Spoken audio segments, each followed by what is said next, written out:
On a bright morning in April of 1982, in Fayette County, Iowa, a man named Ernest Calloway drove his tractor to the edge of his north field and began hooking up a plow that most of his neighbors hadn't seen used seriously in nearly a decade. It was a two-bottom moldboard plow, the kind that turns soil in long, clean ribbons, the kind that leaves a field looking like corduroy from the road. Ernest's father had bought it in 1961. Ernest had kept it maintained, kept the shares sharp, kept the coulters adjusted the way his father had taught him, because his father had told him, once in a way that stayed with him, that a man who lets his tools go dull is a man who has stopped respecting his work. The plow was not new. It was not modern. By 1982, most serious row crop farmers in Fayette County had moved to chisel plows or disc rippers, tillage tools that worked faster, covered more acres per hour, and fit better into the large-scale production philosophy that the extension agents and the equipment dealers and the agricultural economists had been promoting through the boom years of the 1970s.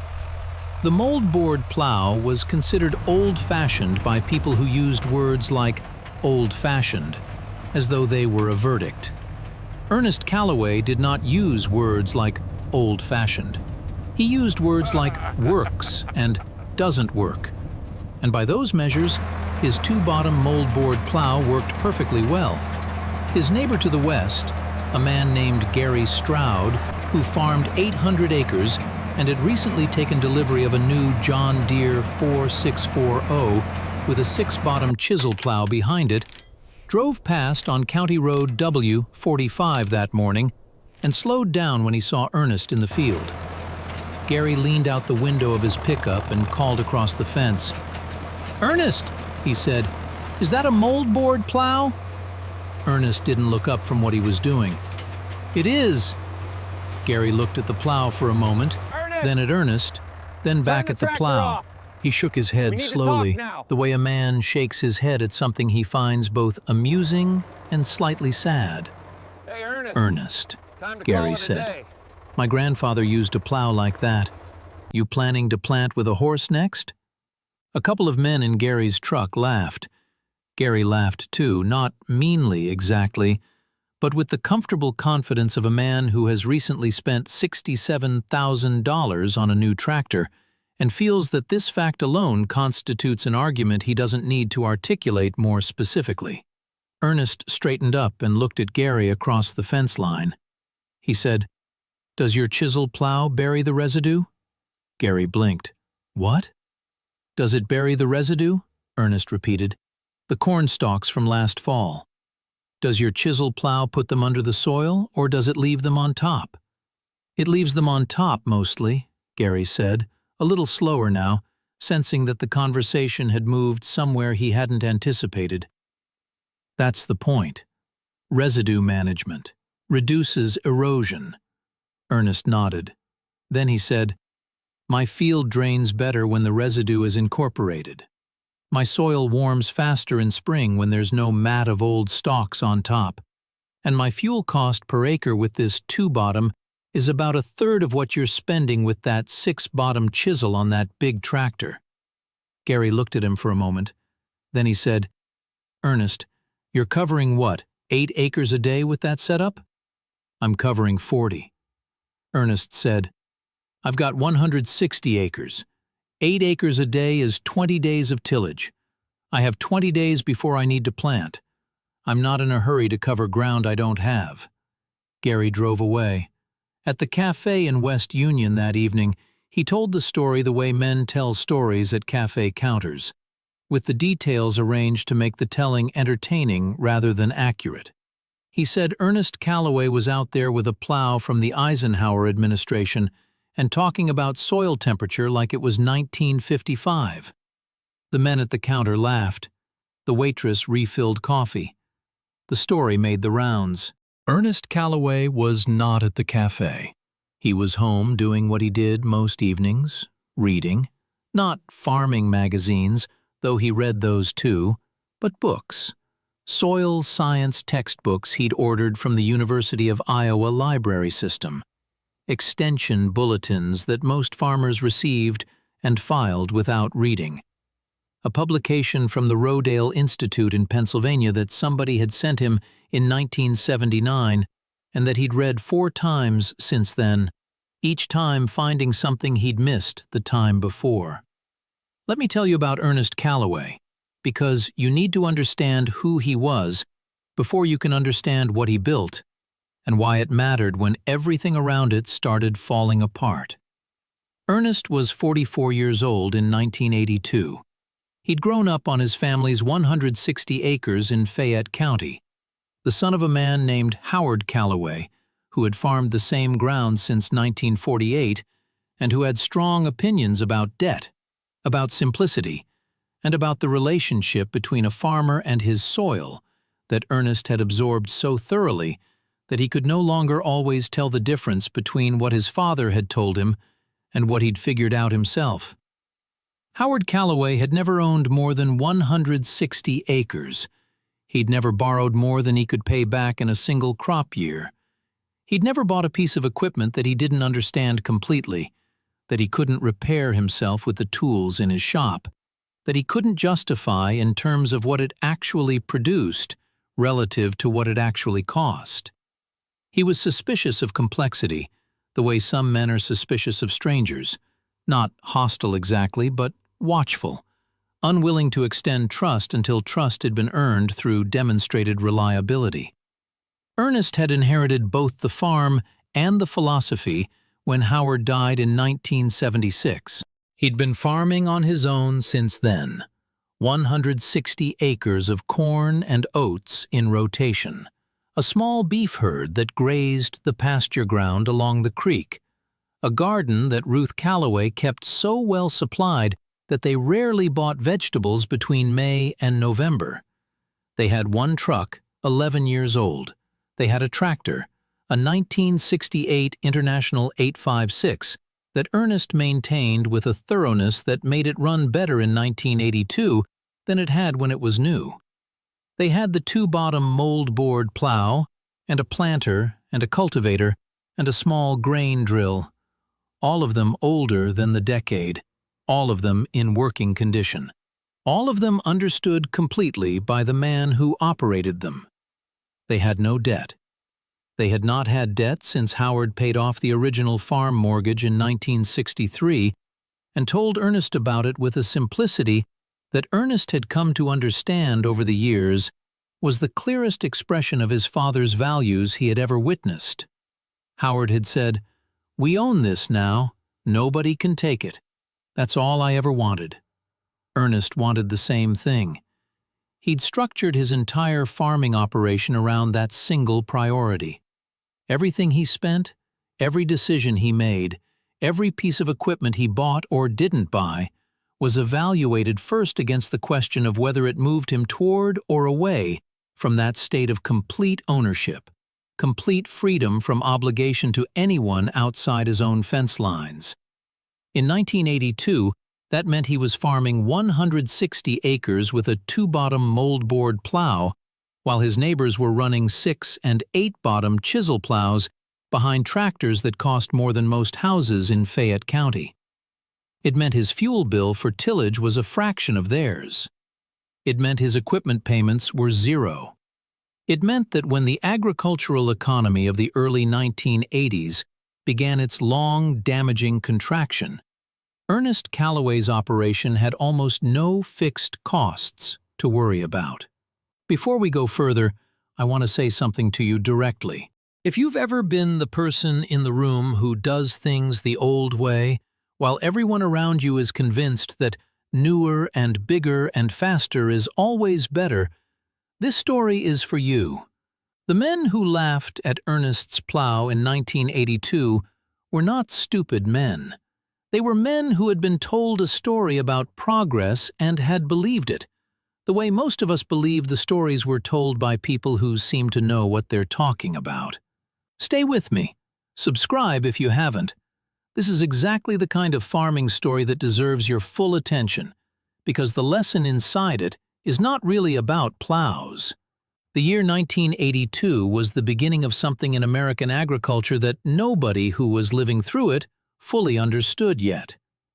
The interest rates that the Federal Reserve had raised to combat inflation were now sitting at levels that made farm operating loans brutally expensive. Commodity prices were falling.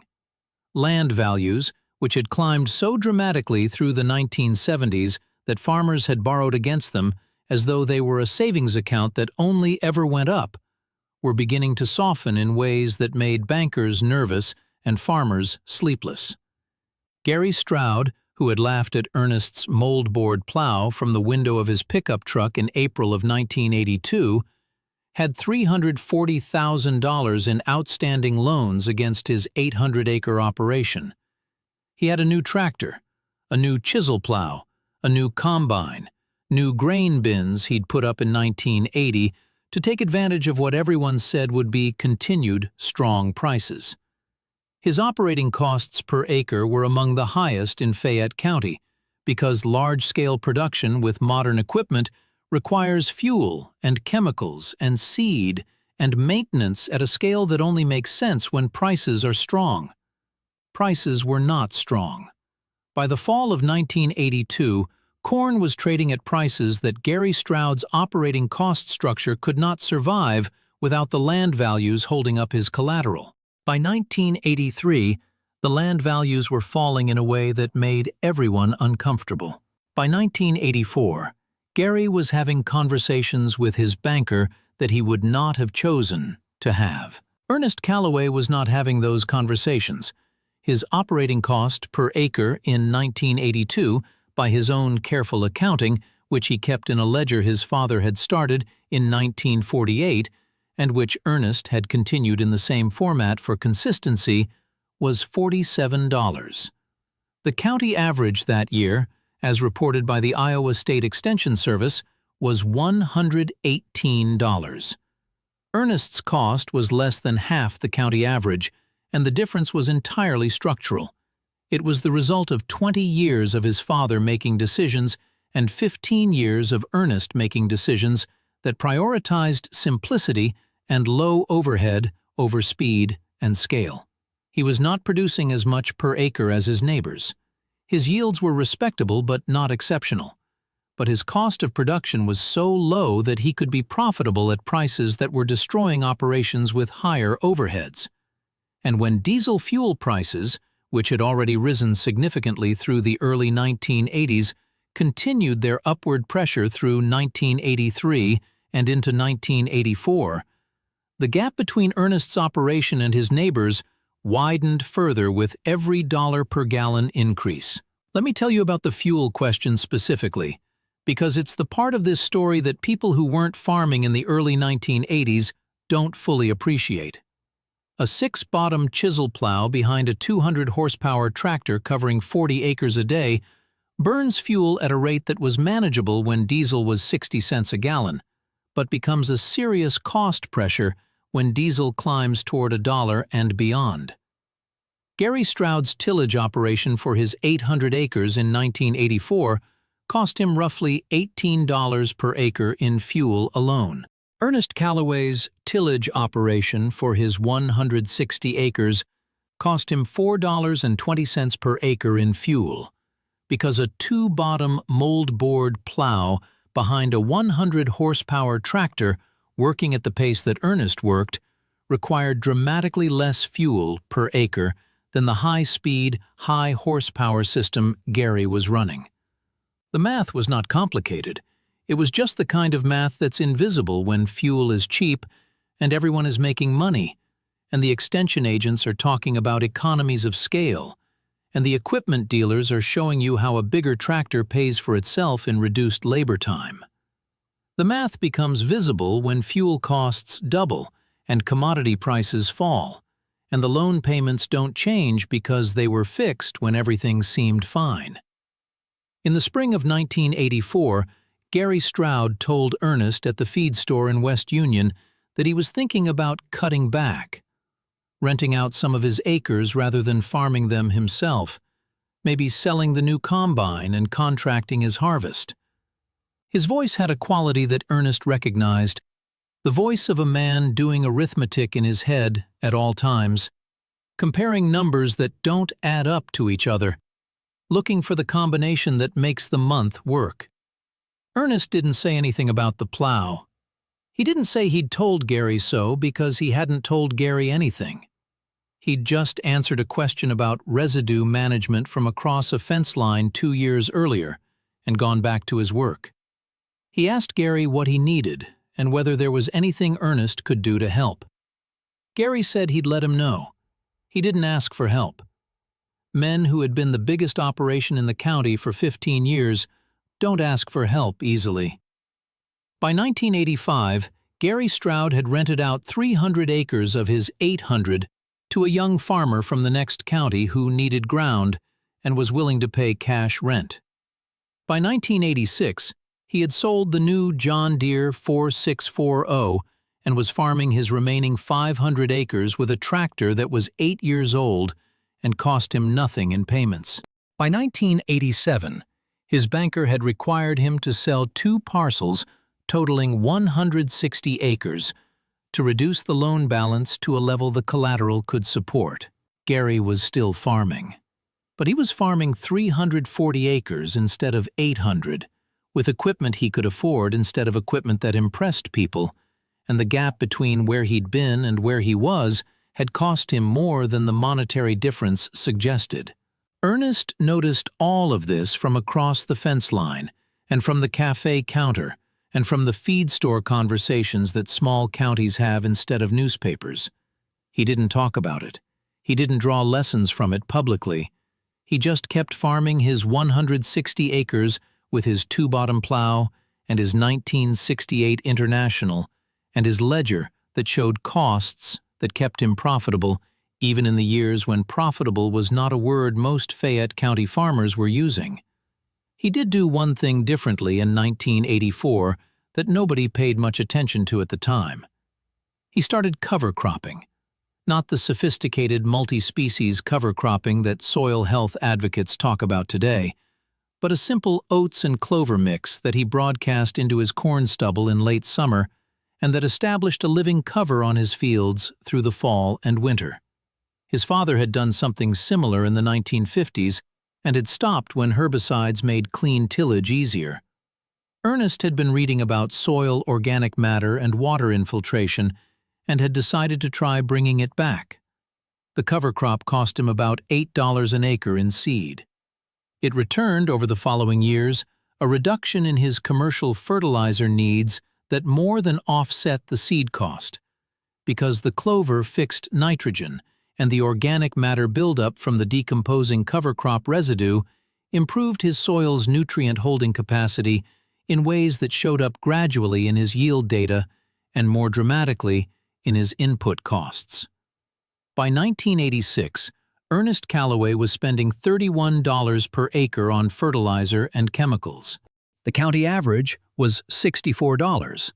By 1988, his soil organic matter measurements, which he took himself every 3 years with a testing kit he'd ordered from a lab in Ames, had risen from 3.2% when he'd started cover cropping to 4.1%. His yields had not increased dramatically, but his input costs had fallen further, and his soil was holding moisture better in dry years, which in Fayette County meant the difference between a difficult year and a disaster. Nobody was writing about Ernest Calloway in the farm press. Nobody from Iowa State was driving out to study his operation the way they might have if his yields had been record-breaking. He was producing ordinary yields at extraordinary low cost on ground that was getting quietly, steadily better. And the people who might have been interested in that combination were mostly paying attention to the farmers who were producing spectacular yields with spectacular inputs on ground that was getting slowly, steadily worse. In 1988, a dry summer hit Fayette County hard. Not a drought by historical standards, but dry enough that the difference between good soil that held moisture and average soil that shed it showed up clearly in yield maps by harvest time. Ernest's corn yielded 118 bushels per acre. The county average was 94. The difference was not seed variety. It was not fertilizer rate.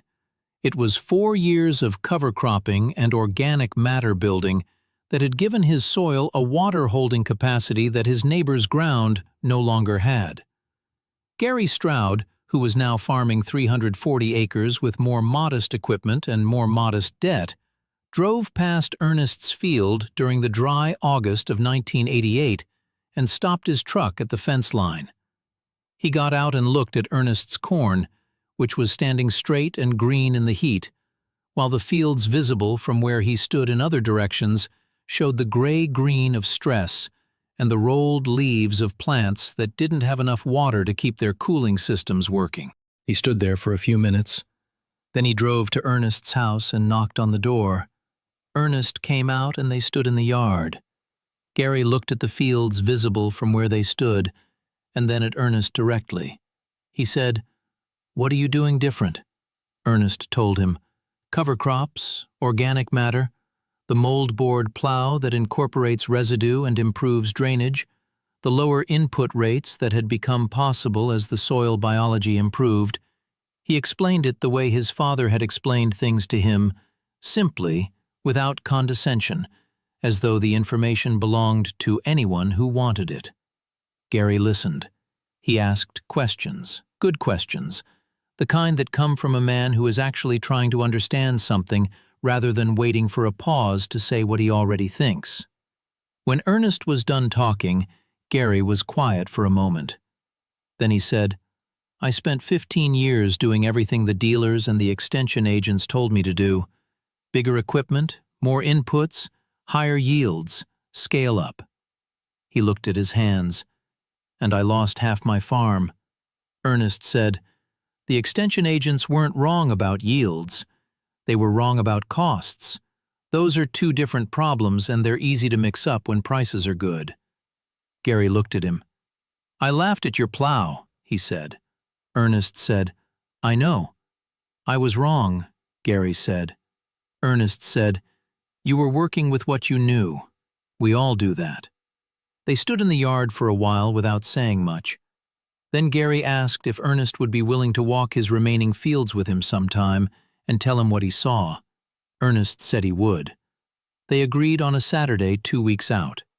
Ernest walked Gary's fields on that Saturday and spent 4 hours talking about what he observed in the soil, the compaction from years of heavy equipment, the low organic matter that showed up in the pale color and the crusting on the surface, the drainage patterns that sent water off the field instead of into it. He wasn't diagnosing a failure. He was describing a starting point. Gary started cover cropping the following fall. He borrowed Ernest's 2-bottom moldboard plow for a season while he decided whether to buy one. He reduced his fertilizer rates experimentally on 20 acres and watched what happened. What happened, over the following 3 years, was gradual and undramatic and real. His costs came down. His soil started to change color. His water infiltration improved in ways he could measure by watching how his fields behaved in a heavy rain. He bought his own moldboard plow in 1991. It was used, 20 years old, cost him $800 at an equipment auction in Olwine. He maintained it the way Ernest had taught him, kept the shares sharp, kept the coulters adjusted. He used it every fall for the next 15 years. Ernest Calloway farmed his 160 acres until 2004, when he was 66 years old, and decided, not because his body required it, but because his son Thomas was ready and capable and deserved the chance, to step back and let the next generation take the work forward. He passed Thomas a farm with no debt, soil organic matter above 5%, and a 2-bottom moldboard plow that his father had bought in 1961 and that still had the original shares on 2 of the 4 positions because Ernest had maintained them so carefully that they had outlasted the expected service life by decades. He also passed Thomas the ledger. Every year from 1948, his father's careful handwriting giving way to Ernest's in 1976, numbers that told the story of a farming operation that had made money in the years when farming was profitable and had survived the years when it wasn't, because the cost structure had been built not for the good years, but for the difficult ones. Thomas Calloway farms the 160 acres today. He has added cover cropping species that Ernest didn't use, has incorporated some practices from the soil health movement that Ernest read about in its early form in Rodale Institute publications in the 1980s, but that have since been developed into more refined systems. He runs a drone over his fields now to monitor crop health in ways Ernest couldn't have imagined. But he also runs the 1961 moldboard plow every fall because the soil on those 160 acres has been managed for 40 years around the tillage system that Plow represents, and the soil biology that has built up over those decades is adapted to that system in ways that Thomas understands and respects. He tells people, when they ask about the old plow, what his grandfather told his father and his father told him. He says, "Simple is not the same as primitive. Simple means you understand everything that's happening and nothing is happening that you don't understand. The moment your system becomes more complex than your ability to understand it completely, you have introduced a risk you cannot see. And risks you cannot see are the ones that destroy you." Gary Stroud is retired now, living in West Union. He and Ernest have been something closer to friends in the years since that Saturday walk through Gary's fields in 1988. Not the kind of friends who see each other constantly, but the kind who understand each other in ways that don't require frequent contact to stay current. Gary still tells the story about the plow. He tells it honestly, including the part where he laughed from the window of his pickup and the part where he said Ernest was going to plant with a horse next. He tells it as a story about what he didn't know and what it cost him to find out, which is the most honest way to tell a story about being wrong. Now let me say something directly before we close, something that's been on my mind through this whole story, and that I think is worth saying plainly.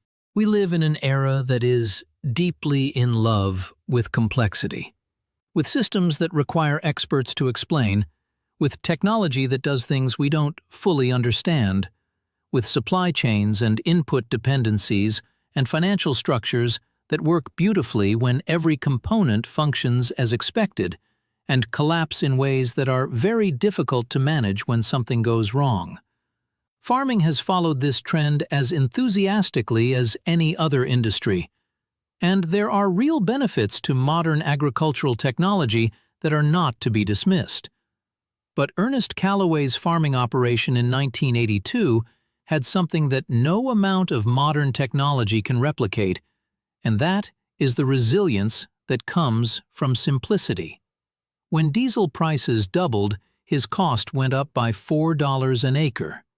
When diesel prices doubled for Gary Stroud, his cost went up by $18 an acre. That difference, multiplied across a farm, across a decade, is the difference between staying and leaving, between a family that keeps its ground and a family that doesn't. The men who laughed at his old plow were not laughing at the plow.